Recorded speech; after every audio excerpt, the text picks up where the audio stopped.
ان کا اپنا جو بالکل، لیکن علامہ صاحب فریڈم آف ایکسپریشن تو ہے ہی، لیکن ایبسلوٹ فریڈم تو کہیں پہ بھی نہیں ہے، پوری دنیا میں کہیں نہیں ہے. اور ایسے معاملات پر جیسے کہ چیئرمین پاکستان علماء کونسل نے بھی یہ مطالبہ کیا ہے کہ ان واقعات کی روک تھام کے لیے قانون سازی ہونی چاہیے، آپ کے خیال میں ایک ایسی تجویز ہے؟ یہ بہت اچھی چیز ہے، اور یہ بات میں سمجھتا ہوں کہ میں نے جو بات پہلے آپ کے سامنے کی کے اور کنٹمپٹ آف کورٹ کے لاز جو ہیں، اس بات کو بڑا واضح انڈیکیٹ ہے کہ بلیسفیمی لاز کو بھی انکلوڈ ہونا چاہیے یورپ کے اندر. اور یورپ کے بہت سے سنجیدہ اور متین لوگ اس بات کو سمجھتے ہیں کہ تہذیبوں کا تصادم جسے وہ اوائڈ کرنا چاہتے ہیں اس کو اوائڈ نہیں کر پائیں گے اگر بلیسفیمی لاز کو وہاں پہ انٹروڈیوس نہ کروایا گیا. تو یہ بات جو ہے نا، یہ جو کلیکٹیو ہیومن وزڈم ہے اس کو یہ بات اپیل کرتی ہے کہ بلیسفیمی لاز کو بھی اسی طرح معاشرے کے اندر امن و امان کے برقرار رکھنے کے لیے انٹروڈیوس کروانا ضروری ہے جس طرح ڈیفیمیشن اور کنٹمپٹ آف کورٹ کے لاز کو معاشرے میں جو انٹروڈیوس کروایا گیا. تو علامہ صاحب، بہت سے غیر مسلموں نے بھی اس واقعے کو بڑا کنڈیم کیا ہے اور اس کے خلاف آواز بلند کی ہے. کیا اس واقعے کو انفرادی عمل کہہ کے اگنور کیا جا سکتا ہے، یا آپ سمجھتے ہیں کہ ایک پراپر ایجنڈا ہے جو کہ مغرب کا پراپر ایجنڈا ہے، اس کے مطابق کچھ عرصے بعد ایسے واقعات وہ جان بوجھ کے کرتے ہیں؟ میں یہ بات سمجھ، جن لوگوں نے احتجاج کیا ان کی تعداد جو ہے نا ایک مائنورٹی سے بھی کم ہے، اور وہ قلیل کے اندر بسنے والے لوگ ہیں. اگر وہ عوام کی سطح کے اوپر بات کی تو ہو سکتا ہے تو ان کا کوئی نہ کوئی انفلوئنس موجود رہے گا. اگر اداروں کی سطح کی بات کرتے ہیں، ایلیٹس کی سطح کی بات کرتے ہیں، تو ایسے لوگ یا ایلیٹس اور اداروں کے اندر بہت ہی کم حیثیت کے اندر موجود ہے، کم تعداد کے اندر موجود ہے. ہم یہ بات سمجھتے ہیں کہ اس وقت جو مجموعی ماحول ہے ان اداروں کا، جو یورپی ادارے ہیں ان کے اندر اس حوالے سے سبیت کا مظاہرہ کیا جا رہا ہے. جس طرح آپ دیکھ سکتے ہیں سلمان رشدی کے حوالے سے بھی اس کو نائٹ ہوڈ کا خطاب دے دیا گیا. اسی طرح پیدر پہ واقعات گوانتانامو بے کی جیلوں میں اس طرح کے واقعات رونما ہوئے.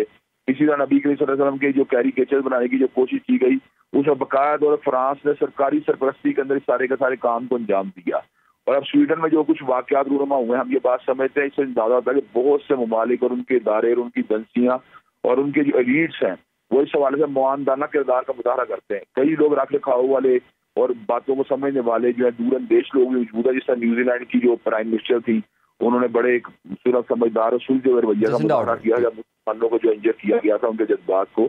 تو میں یہ بات سمجھتا ہوں یہ جو بہت بڑی تعداد میں یہ کام کیا جا رہا ہے، اس کا مقصد اصل میں بڑھتے ہوئے اسلام کے پھیلاؤ کو روکنے کی کوشش کرنا ہے.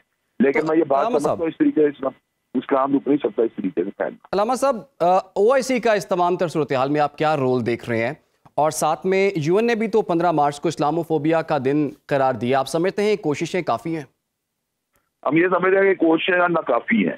اگر جو OIC کو اس حوالے سے اپنا ذمہ دار کردار جو ادا کرنا چاہیے، رابطہ عالم اسلامی کو اپنا کردار ادا کرنا چاہیے، مسلمانوں کی تنظیموں کو اپنا کردار ادا کرنا چاہیے، لیکن یہ ماضی میں اقدامات کیے گئے وہ ناکافی ہیں. ہم یہ بات سمجھتے ہیں اب ایک اسٹیپ آگے بڑھ کے جو ہے نا ہمیں تھوڑا سا نا ایک یعنی پروگریسو قسم اقدامات کرنے کی ضرورت ہے، جس کے اندر یہ بات شامل ہے کہ ہم باقاعدہ طور پر تجارتی بائیکاٹ کی طرف جائیں، ہم باقاعدہ سفارتی بائیکاٹ کی طرف جائیں.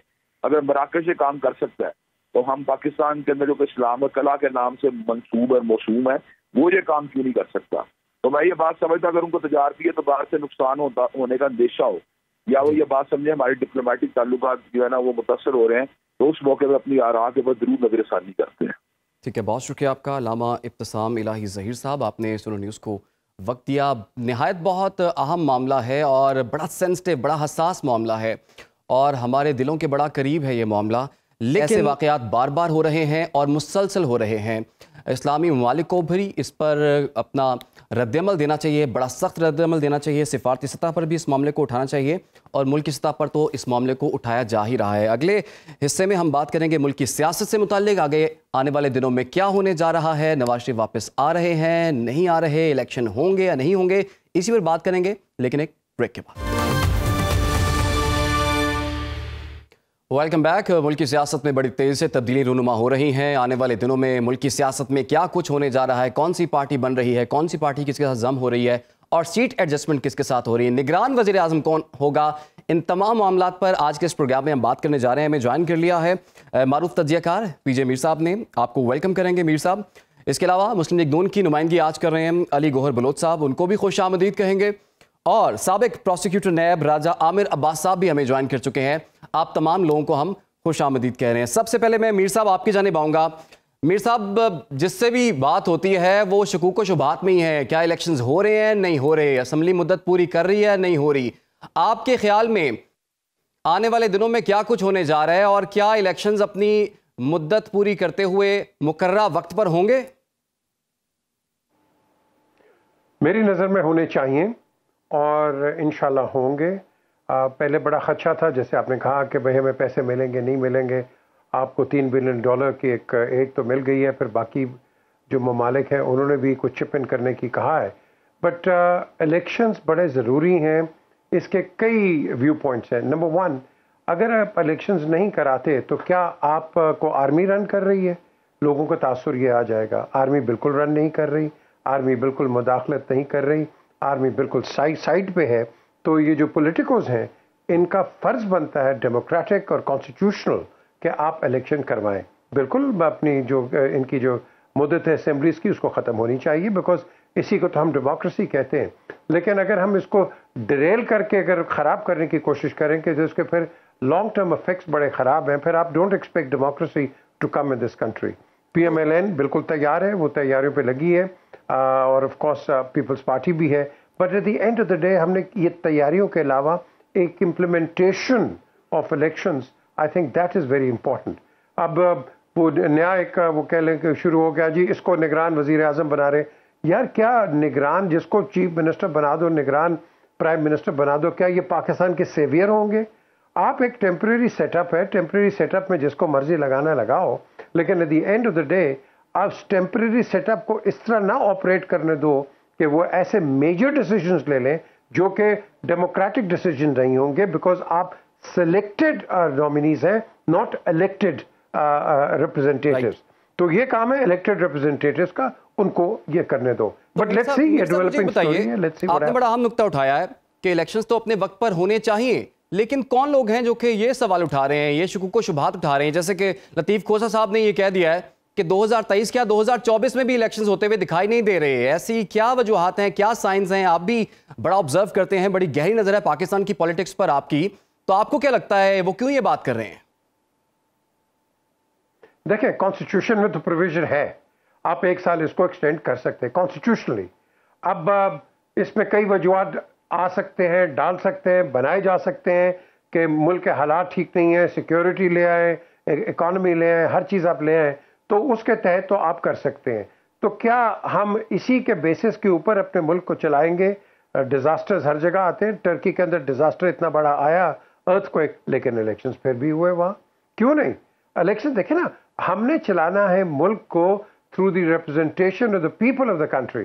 تو اگر آپ وہ نہیں چلائیں گے اور بیچ میں لکوناز لے کے آ جائیں گے، لیگل پوائنٹ لے کے آ جائیں گے، ادھر آ جائیں گے، کوسا صاحب کا اپنی ایک ریزرویشن ہے، ہو سکتا ہے وہ بھی ہو، لیکن وہ جب کہتے ہیں وہ کانسٹیٹیوشنلی کہیں گے کہ ایک سال کا پیریڈ ہے جو کہ پرووائڈ کرتا ہے آپ کو.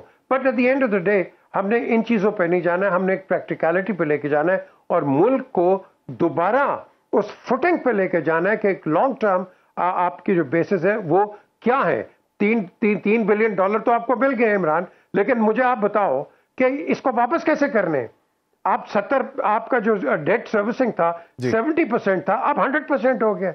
تو یہ جو پیسہ آیا لوگوں کی ویلفیئر پر تو نہیں لگے گا نا، یہ تو ڈیٹ سروسنگ میں چلا جائے گا. اور وہ کیسے جائے گا؟ آپ کے ٹیکسز بڑھ جائیں گے، آپ کے جو دوسرے ہم کہتے تھے بجلی ہوگی، بجلی $2 اور بڑھ گئی ہے، پیٹرول بھی آگے بڑھے گا. تو گورنمنٹ نے اپنی جیب سے نہیں دینا، وہ ہماری جیب سے لے کے دینا ہے. لیکن as long as it's executed in the right sense, we have hope. ٹھیک ہے جی، ہم بھی امید کرتے ہیں کہ ملک کے حالات اچھے ہوں. یہ جو بجلی میں 1-2 روز میں 2 دفعہ اضافہ ہو گیا ہے، ایسا نہ ہو، ملک کے لوگوں کو ریلیف ملے. علی گوہر بلوچ صاحب، اب تو مدت پوری ہونے والی ہے، عوام کو کوئی ریلیف بھی نہیں مل رہا، الیکشن میں بھی آپ لوگ جانے والے ہیں، کیا ایجنڈا آپ کے پاس، کیا منشور ہے، کیا چیز لے کے الیکشن میں جانے والے ہیں اب آپ لوگ؟ بسم اللہ الرحمن الرحیم. دیکھیں، عمران نے یہ کہنا کہ ریلیف نہیں مل رہا، میرا خیال ہے کہ یہ مناسب نہیں ہے. حالات جو معاشی طور پر ہیں وہ ظاہر ہیں، ان میں کافی مسائل ضرور ہیں، لیکن آپ نے دیکھا صاحب جو مناسب ہے آپ وہ بتا دیں. جی دیکھیں، مناسب یہ ہے کہ جب ہمیں حکومت ملی، آپ نے دیکھا کہ پاکستان کے اوپر شدید جو تھا معیشت پر بوجھ تھا، پاکستان کی کرنسی ویلیو کم ہو چکی تھی، پاکستان کی تاریخ کے سابقہ حکومت نے سب سے بڑے قرضے لیے تھے، اور جاتی دفعہ جو چیئرمین پی ٹی آئی تھے وہ خود یہ کہہ کر گئے کہ میں مائنز بچھا کے جا رہا ہوں، بارودی سرنگیں بچھا کے جا رہا ہوں، اور جو انہوں نے آئی ایم ایف کے ساتھ معاہدہ کیا اس معاہدے کو توڑا۔ جب نیازی صاحب کی حکومت آئی تو اس کے بعد آپ نے دیکھا کہ روز بروز بجلی کی قیمتیں بڑھی، آئل کی قیمتیں بڑھی، گھی کی قیمتیں بڑھی، چینی کی قیمتیں بڑھی، ادویات کی قیمتیں بڑھی۔ یہ تمام کارنامے بہت لمبے ان کے یہ کارنامے مہنگائی کے اندر اور کرپشن کے اندر تو جو انہوں بلوچ نے صاحب کیا، اور یہی تمام کارنامے جو کہ آپ نے پچھلی گورنمنٹ کے گنوائے ہیں، اس سے بڑھ کے کارنامے تو آپ کے ہیں۔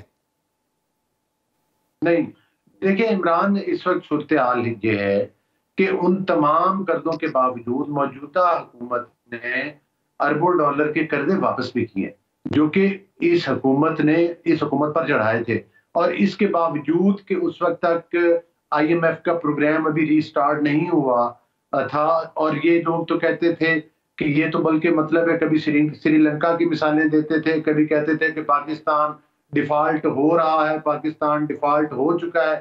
اللہ تعالیٰ نے ان کے وہ خواب شرمندہ تعبیر نہیں کیے، اور آئی ایم ایف کا پروگرام بھی ری سٹارٹ ہو رہا ہے، اور اس کے باوجود ہم قرضوں کا بوجھ بھی اتار چکے ہیں۔ آپ نے دیکھا کہ ان مشکل معاشی حالات کے باوجود پاکستان نے جو ہے پرائم منسٹر صاحب نے جو زراعت کا شعبہ ہے اس میں بڑا اچھا ایک پیکیج دیا ہے۔ پھر آپ نے دیکھا کہ اس کے ساتھ ساتھ جو پاکستان کے دیگر سیکٹرز ہیں جن میں کہ ضرورت اشیاء کی مطلب ہے جو کہ روزمرہ کی قیمتیں، ان کو بھی سبسیڈائز کیا گیا ہے۔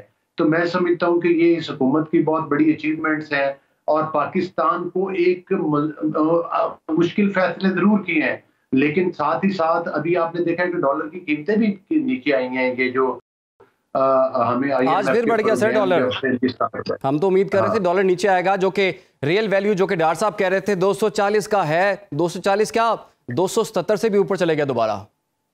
نہیں وہ دیکھیں یہ فلیکچویشن تھوڑی بہت ہوتی رہے گی، ابھی تک کوئی مکمل طور پر جب تک دیکھیں شہباز شریف صاحب نے تو اس وقت بھی مساق معیشت کی بات کی تھی جب وہ اپوزیشن لیڈر تھے، جب بحیثیت اپوزیشن لیڈر اپوزیشن کو جو ہے وہ اس وقت کے پرائم منسٹر جو تھے دیواروں میں چنوا رہے تھے، جھوٹے مقدمات بنائے ہوئے تھے، جیلوں میں بند کیا ہوا تھا۔ تو میں سمجھتا ہوں کہ ہماری معیشت کو بہتر کرنے کے لیے ہمیں لانگ ٹرم پالیسیز اپنانے کی ضرورت ہے، اور یقینی طور پر ہم اسی طرف بڑھ رہے ہیں۔ اور جو کچھ 9 مئی کے واقعات ہوئے، جس طرح سے 4 سال میں اس ملک کو لوٹا گیا جس بے دردی کے ساتھ، ظاہر ہے اس کو سنبھالنے کے لیے، مکمل سنبھالنے کے لیے ایک مربوط اور جامع پالیسی چاہیے جو کہ ایک لانگ ٹائم پالیسی ہو۔ لیکن وہ لانگ ٹائم پالیسی جو ہے وہ کیسے ہوگی؟ ابھی دیکھیں نا، مدت پوری ہونے لگی ہے اسمبلی کی، اس کے بعد آپ کو الیکشنز میں جانا ہے۔ آپ لوگوں کا یہ دعویٰ ہے کہ ہم نے اس ملک کو، ریاست کو بچا لیا ہے اور اپنی سیاست قربان کر دی ہے۔ پولیٹیکل کیپٹل اگر آپ نے اپنا داؤ پر لگا کر ریاست کو بچانے کا جو آپ کا دعویٰ ہے، آپ کو کیا لگتا ہے 1-1.25 مہینے کے اندر آپ پولیٹیکل کیپٹل جو ہے اس کو ریکور کر لیں گے اور الیکشنز میں آپ جا سکتے ہیں، سیٹیں لے سکتے ہیں؟ پھر دیکھیں بالکل میں سمجھتا ہوں کہ آپ نے یہ نیا ہمارا جو P S T P program ہے، اس میں انفراسٹرکچر، جس میں کہ آپ نے دیکھا کہ سی پیک پروجیکٹ جس کو بند کر دیا گیا تھا اس کو دوبارہ سٹارٹ کیا گیا ہے۔ دیکھیں ایک نیا موٹر وے جو ہے اس کے لیے فنڈ رکھے گئے ہیں، انفراسٹرکچر کی بہتری کے لیے جو ہے وہ اربوں روپے کے فنڈ رکھے گئے ہیں۔ تو میں سمجھتا ہوں کہ یہ پاکستان کا تاریخ کا بہترین بجٹ ہے جو ان مشکل حالات میں دیا گیا ہے۔ جو ڈیفالٹ کی باتیں کی جا رہی تھی، آپ نے دیکھا کہ ڈیفالٹ کی طرف پاکستان نہیں گیا، بلکہ پاکستان جو ہے وہ بہتری کی طرف جائے گا۔ وہ تو خواب ان کے شرمندہ تعبیر بھی نہیں ہوئے، جس میں آپ نے دیکھا کہ ان کے جو سابقہ وزیر خزانہ ہیں وہ کیا ہدایات دے رہے تھے، وہ جو شوکت ترین صاحب ہے اپنے صوبائی وزراء خزانہ کو، تو انہوں نے تو ملک دشمنی میں کوئی کسر نہیں اٹھا رکھی۔ 9 مئی کے واقعات، اس سے بڑی پاکستان، یہ تو وہ دہشت گردی انہوں نے کی، یہ تو دہشت گردی کا لبادہ اڑے ہوئے ایک سیاسی پارٹی تھی، اور یہ ایکسپوز ہو چکے، اور اب پتہ چل چکے عوام کو کہ اصل ان کے عزائم کیا تھے۔ پاکستان میں جلاؤ اور گھراؤ کی سیاست کرنا، پاکستان کے اداروں کے اوپر حملہ آور ہونا، پاکستان میں لاک ڈاؤن کرنا، پاکستان کے دونوں ہاتھوں کے ساتھ بے دردی کے ساتھ لوٹنا، جس کی کہ ابھی دیکھ لینا یہ کیسز سارے اب عدالتوں میں ہیں۔ اب وہ توشہ خانہ والا کیس بھی عدالتوں کے اندر ہے، ان کے جو وہ فورن فنڈنگ کے کیسز ہیں ان میں بھی یہ ایکسپوز ہو چکے ہیں. تو یہ ساری چیزیں سامنے آ چکی ہیں جن کا آپ ذکر کر رہے ہیں ان کے تو بڑے کیسز ہیں، لیکن نواز شریف صاحب ابھی ملک واپس نہیں آئے، ان کے کیسز اب ختم ہو رہے ہیں. راجہ عامر عباس صاحب، ابھی احتساب عدالت کا جو فیصلہ آیا ہے یقیناً آپ کی نظر سے بھی گزرا ہوگا. نہ صرف نواز شریف کو انہوں نے ان کی بریت کا فیصلہ جاری کیا ہے، بلکہ 20 صفحات پر مشتمل اس فیصلے میں کہا گیا ہے کہ سیاسی انتقام کا انہیں نشانہ بنایا گیا ہے. تو یہی احتساب عدالت ہے جو کہ پہلے فیصلہ جاری کرتی ہے اور اس کے بعد یہی جب بریت کا فیصلہ جاری کرتی ہے تو اس میں پولیٹیکل انجینئرنگ، سیاسی انتقام کے حوالے سے بات کی گئی ہے. ایک ہی عدالت اور اس طرح کے فیصلے، اس پر آپ کی کیا رائے ہے؟ کیونکہ یہ آپ کی ڈومین بنتی ہے، آپ سابق پروسیکیوٹر نیب بھی ہیں. دیکھیے، ڈومین تو یہ تمام سیاسی باتیں بھی، اکانومی بھی، پولیٹیکل سچویشن بھی، یہ تمام ہر پاکستانی کی بنتی ہے. اور یہ جو عدالتی فیصلے آئے ہیں، دیکھیے عدالت نے فیصلہ کیا ہے اور عدالت کے علم میں ہونا چاہیے کہ جو نیب کے قوانین ہیں اس میں اب ترامیم ہو چکی ہیں، اور جو لیٹسٹ قانون ہے وہ بڑا کلیئرلی کہتا ہے کہ اگر جج کو یہ نظر آتا ہے کہ کوئی میلافائڈیز تھی، کوئی پولیٹیکل آرم ٹویسٹنگ تھی کیس میں، یا بدنیتی کی بنیاد پہ اگر کوئی کیس بنایا گیا تھا، تو جج صاحب کی جو ڈیوٹی ہے وہ یہ ہے کہ اس نیب کے انویسٹیگیٹنگ آفیسر یا ان افراد کے خلاف فوری طور پہ کیس رجسٹر کیا جائے. ان کی سزا بھی دی ہوئی ہے اس لیٹسٹ امینڈمنٹس میں، تاکہ یہ چیپٹر جو پولیٹیکل آرم ٹویسٹنگ کا ہے یا نیب کا ہے یا نیب کی عدالتی سسٹم کا ہے، اس کو ختم ہونا چاہیے. صرف 2 لائنیں لکھ دینا کافی نہیں ہے، اس میں ایکشن لینا چاہیے اس جج کو.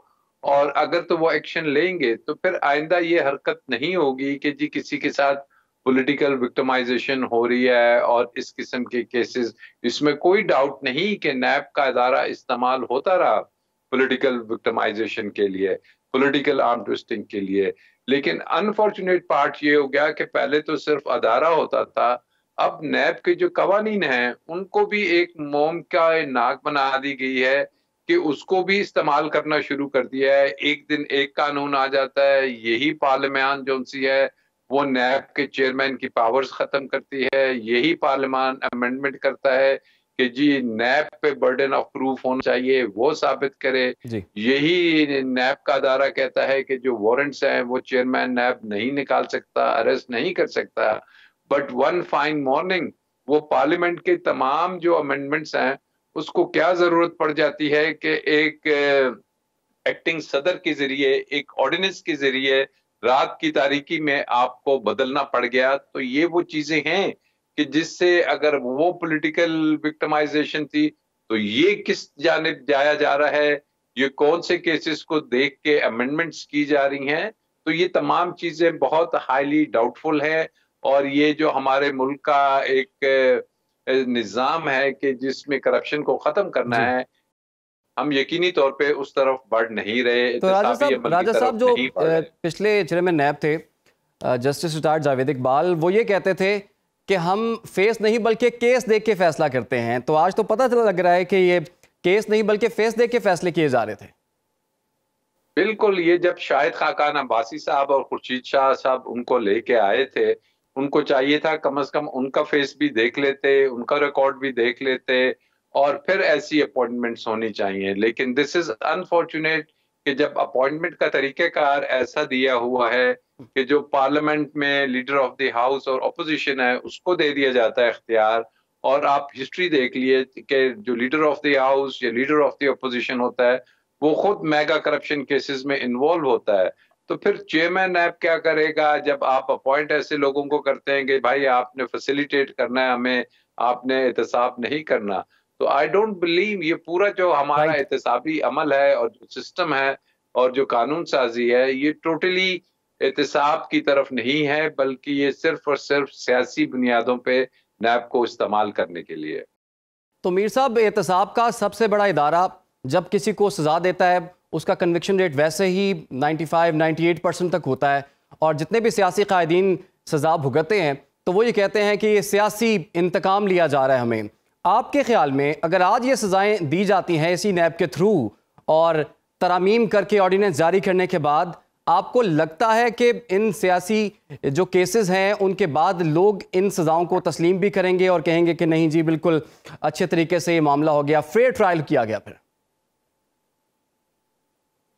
دیکھیں، یہ جب نیب بنی ہے، مجھے یاد ہے یہ مہر صاحب ہوتے تھے اپنے، ارباب رحیم چیف منسٹر سندھ، تو میں ان کے آفس میں گیا، میں کہا ارباب صاحب اتنی بڑی فائلیں اب کیوں نہیں کرتے؟ مجھے تو ڈاکٹر صاحب نے بھی کہا، جو گورنر تھے عشرت العباد، کہ یہ سائن ہی نہیں کرتے۔ وہ کہتے ہیں میں اگر سائن کروں گا تو کیا اپنے پیچھے میں ساری عمر نیب کو اس کو بھگتا رہوں گا؟ تو نیب کا ایسا ڈر۔ دا کوشچن از، نیب جیسے جو ادارے ہوتے ہیں، جس طرح یو کے اندر ایس ایف او ہے، سیریس فار فراڈ آفس، یہ نیگوسیٹ کرتا ہے اور پیسے نکالتا ہے، یہ ان چیزوں میں نہیں جاتا کہ بند کر دو تو یہ کر دو فلانا کر دو، آپ نیگوسیٹ کر کے رفع دفع کرتے ہو۔ جو کیسز ہوتے ہیں وہ کورٹس میں جاتے ہیں، آپ کے جو نارمل کورٹس ہیں، تو آپ کا سیشن کورٹ کی کوئی ویلیو کوئی نہیں ہے، آپ کے میجسٹریٹس کی کوئی ویلیو کوئی نہیں ہے، جو بھی جاتا ہے high court and supreme court میں جاتا ہے، باقی آپ اس سے نیچے تو بات کرتے نہیں ہیں۔ پاکستان کے اندر ہم وزیر اعظم کے نیچے بات کرتے نہیں ہیں، which means everything is controlled at focal points، اور یہی وجہ ہے کہ ہم آگے آپ کے اداروں کے اندر کو کہتے ہیں نا ڈیلیگیشن آف اتھارٹی کوئی نہیں ہے، کوئی کام کر ہی نہیں سکتا اس ملک کے اندر، تو جب کام نہیں کرے گا تو آپ کے اندر یہ ایسے پرابلمز آئیں گے۔ آج ہم کیا بات کر رہے ہیں عمران؟ پورے نیشنل ٹیلی ویژن کے اوپر ہم صرف ایک بات کر رہے ہیں، ہمارے پولیٹیکل فیلیئرز کا۔ آج میں حکومت میں ہوں، پچھلوں نے گند کیا، پچھلے تھے وہ پچھلوں نے گند کیا، اور بھائی تم آج آئے ہو، جب کل آؤ گے تم اپنی بات کرو، forget what has happened۔ ہم بلیم گیم میں 2 سال نکال دیتے ہیں، اس کے بعد کیسز انسٹیٹیوٹ ہو جاتے ہیں، اینڈ دین وی سے نہیں جی ہمارا تو قصور نہیں ہے، یہ پچھلوں کا ہے۔ بھائی یہ سب کا ہے، یہ سب کا ہے، اور یہ ہمارا ایک نیشنل پولیٹیکل فیلئر ہے۔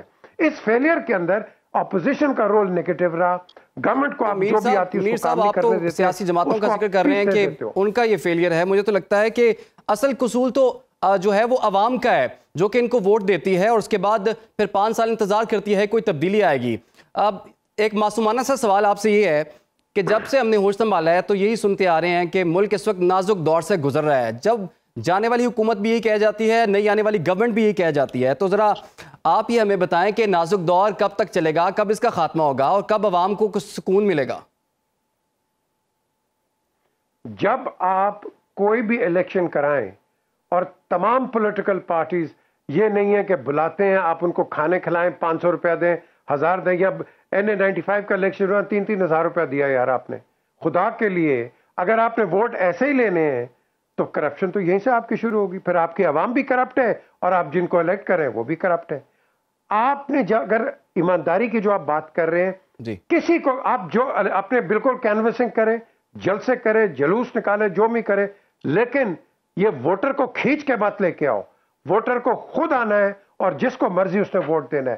یہاں آپ کی وہ کہتے ہیں نا آپ کا لٹمس ٹیسٹ ہوگا کہ آپ کی عوام ایماندار ہے یا آپ کے پولیٹیشنز ایماندار ہیں۔ ایمانداری کا ووٹ اگر یہ عوام دے گی اچھے لوگ آئیں گے، یہ نہیں دے گی، آپ کا بالکل جائز سوال ہے، تو پھر جیسی عوام ہے ویسے ہی آپ کے لیڈر ہوں گے۔ علی گور بلوچ صاحب، پہلے تو اپنی جب آپ نیب کے ذریعے پکڑے جا رہے تھے، آپ کے تمام رہنما سزائیں ہو رہی تھیں، آپ کو نیب بہت بری لگتی تھی۔ آج جب آپ اتحادی گورنمنٹ میں ہیں، آپ سے میرا سوال ہے کہ کیا اب آپ کو نیب ٹھیک لگ رہی ہے، اچھی لگ رہی ہے؟ دیکھیں، سوال یہ نہیں ہے کہ نیب اچھی لگ رہی ہے یا نیب بری لگ رہی ہے۔ احتساب کا ایک نظام ہونا چاہیے، پولیٹیکل وکٹمائزیشن بالکل نہیں ہونی چاہیے۔ لیکن صورتحال یہ ہے کہ آپ کو یاد ہوگا کہ جس وقت نواز شریف صاحب کو نکالا گیا تھا، ان کو تو ایک پیناما کا ڈھونگ رچایا گیا تھا، پھر اس میں 250-300 خاندانوں کے نام آئے تھے، اس میں سے صرف ایک فیملی کو ٹارگٹ کیا گیا، پھر پیناما کو پیچھے رکھ کر اقامہ کے اوپر فیصلہ سنایا گیا۔ اسی حاضر سروس سپریم کورٹ کے جج صاحب کا بیان سامنے آ چکا ہے کہ بھائی وہ ایک بہت بڑی زیادتی تھی اور نواز شریف صاحب کو ٹارگٹ کیا گیا تھا۔ پھر آپ کو ابھی آج کے دور میں وہ ٹرکوں والی آڈیو اور ویڈیوز بھی آپ سن چکے ہیں۔ پھر جس طرح سے مطلب ہے کہ اور جس جج نے نواز شریف صاحب کو سزا دی تھی اس کی بھی آڈیو اور ویڈیوز آئی تھی، وہ بھی بیان سن رہے تھے۔ تو یہ ساری کی ساری پولیٹیکل وکٹمائزیشن ہی تو تھی۔ تو پھر سے مان بھی لیا جائے بلوچ صاحب، اس کو مان بھی لیا جائے تو آپ لوگ تو خود کہتے تھے نیب کا قانون کالا قانون ہے, ہم سے غلطی ہو گئی, اس کو ختم کر دینا چاہیے تھا. شاہد خاقان عباسی وہ کہہ کے تھک گئے کہ اس کو ختم کریں گے تو ملکی معیشت ٹھیک ہوگی. ابھی تقریباً سال ہو گئے آپ کی گورنمنٹ کو آئے ہوئے, اتحادی گورنمنٹ ہے, آپ نیب کا کچھ نہیں کر سکے. کبھی اس کے ہاتھ باندھ دیتے ہیں, کبھی ہاتھ کھول دیتے ہیں, کبھی اس کو امپاور کر دیتے ہیں, کبھی اس کے ساتھ ایسے اس کے پر کاٹ دیتے ہیں آپ. تو آپ یہ فیصلہ ہی نہیں کر سکے ابھی تک, کیونکہ آپ کو ایک اور اپرچونٹی مل چکی ہے. نہیں, بات یہ نہیں ہے. ہم نے آتے ساتھ ہی آپ کو پتہ ہے کہ نیب قوانین میں ترمیم کی, اور اس کی بنیادی وجہ یہ تھی کہ اس میں صرف پولیٹیکل پارٹیز ہی نہیں بلکہ وکلاء کی طرف سے اور وکلاء تنظیموں کی طرف سے بھی یہ مطالبات ہے کہ اس میں یہ امینڈمنٹس ہونی چاہیے. ہاں, اگر آپ آرڈیننس کا حوالہ دے رہے ہیں تو وہ بات آپ کی ضرور ہے, لیکن جب یہ ختم کیا گیا تو مجھے آپ بتائیں کہ پی ٹی آئی اور چیئرمین پی ٹی آئی تو خود عدالت میں جا چکے ہیں کہ جناب یہ امینڈمنٹس جو ہیں وہ بدنیتی پہ مبنی ختم کی گئی ہیں. تو ان کو بیلنس کرنے کے لیے, چیک کرنے کے لیے ایک آرڈیننس دیا گیا ہے. دیکھیں, پہلے 90 دن کا ریمانڈ تھا, امینڈمنٹ میں 14 دن کا کیا گیا. بلوچ صاحب اس پر ہم بریک کے بعد بات کریں گے. اور ابھی تک تو نیا بھی فائدہ ہوا ہے وہ اتحادی حکومت یا ان کے رہنماؤں کو ہی ہوا ہے. نواز شریف صاحب واپس آ رہے ہیں, کب واپس آئیں گے اور آنے والے دنوں میں کیا ہونے جا رہا ہے, بات کریں گے ایک بریک کے بعد. Welcome back. گفتگو کے سلسلے کو آگے بڑھاتے ہیں. راجہ عامر عباس صاحب, جس سپیڈ سے نواز شریف صاحب کو ریلیف مل رہا ہے احتساب عدالت سے بھی, دیگر عدالتوں سے بھی, آپ کو لگتا ہے کہ ان کے آنے سے پہلے ان کو اتنا ریلیف مل چکا ہوگا کہ وہ بھرپور طریقے سے پھر الیکشن کیمپین چلا سکتے ہیں؟ دیکھیے, اس میں جو ان کا ایکچوئل کیس ہے ایون فیلڈ والا, وہ اسلام آباد ہائی کورٹ میں ان کی اپیل تھی, وہ ڈسمس ہو چکی ہے. اب جب تک وہ واپس نہیں آئیں گے, اس اپیل میں دوبارہ پیش نہیں ہوں گے, اس میں بیل کراتے ہیں, اریسٹ ہوتے ہیں, جو بھی ہے, اور اس کو کانٹیسٹ نہیں کریں گے تو ان کو کوئی لندن میں بیٹھے ہوئے ریلیف نہیں مل سکتا. اینڈ آن ٹاپ کے جی یہ جو امینڈمنٹس جو ہیں اس وقت سپریم کورٹ آف پاکستان میں چیلنجڈ ہیں, وہ آلموسٹ کنکلوڈ ہونے والا ہے. اگر تو سپریم کورٹ آف پاکستان ان تمام ترامین کو غیر آئینی قرار دے دیتا ہے اور نیب اپنے پرانے قانون پہ بحال ہو جاتی ہے, تو پھر اس میں کافی سارا میاں نواز شریف صاحب کے لیے ایشو ہوگا.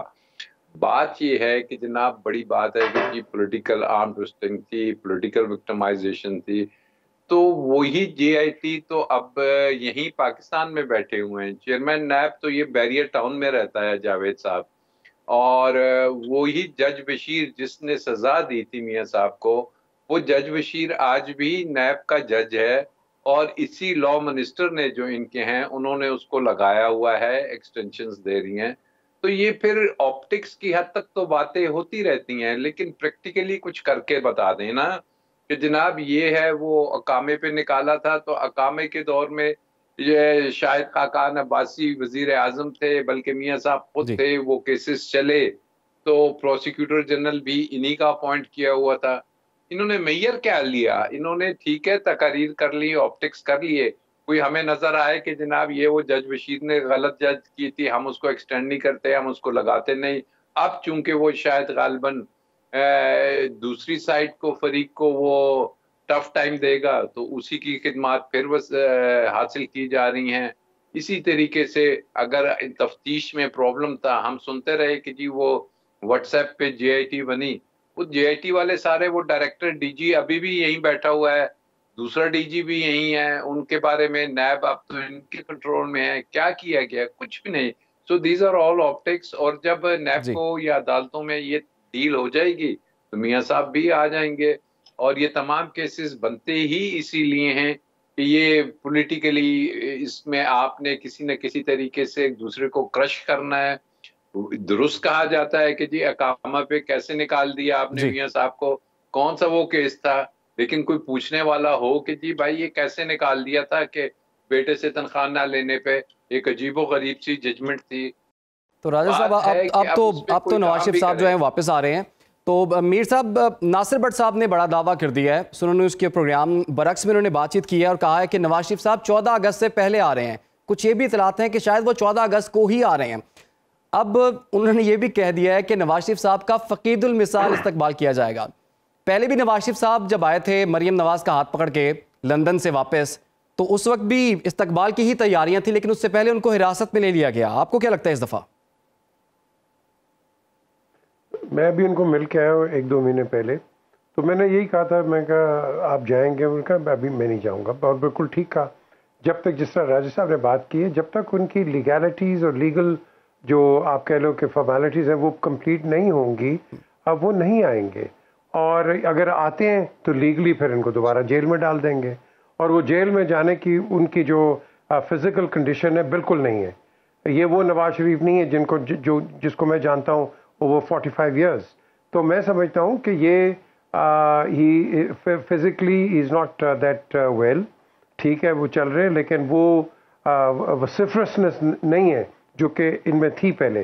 سو بیسکلی یہ ویٹ کریں گے کہ جب ان کے کیا کہتے ہیں، جب ان کے لیگل جو جتنے بھی ان پہ الزامات ہیں یا کیسز ہیں، ان کے اندر ان کو کوئی ریلیف تو نہیں کہوں گا، جو ایک لیگل جو لکوناز ہیں وہ جہاں ان کو جب تک نہیں ملیں گے وہ نہیں آئیں گے.